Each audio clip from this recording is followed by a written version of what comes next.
For many of us forced to stay at home, it can really feel like the days are dragging on. However, the Red Brigade Band is making the most of this downtime. 6 News reporter Imani Payne explains.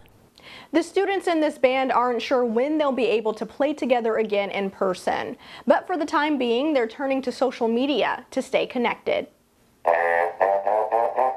The Harker Heights High School band is jamming their way through these tough times, still finding a way to stay sharp during school closures and a shelter-in-place order. And this kind of connects us and unifies us, although we might be miles and miles apart from each other. This is their quarantine practice challenge. Each day for 12 days, members must record themselves playing the scale of the day on their instrument. The video clips are then posted on the band's Instagram page. 11th graders Antonio Fox and Whitney Went are the challenge creators. After having several of their band events canceled due to coronavirus, they say it's great to see friends and still feel like they're practicing right alongside them. Even though we are in like a bad time right now, you can still do what you enjoy doing. Antonio's mother, Jebelin, says it's important to keep some sense of normalcy.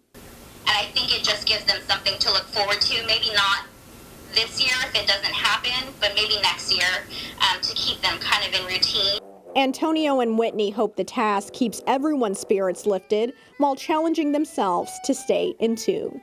It really shows what our message is as the Red Brigade Band, and that's that no matter where we are, no matter what's going on, we have that family bond.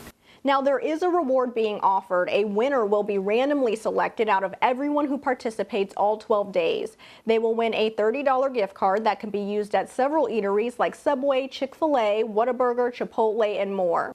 The challenge is open to all Killeen ISD and Copperas Cove High School band members, and they may expand to even more days. Reporting in Temple, Imani Payne, 6 News.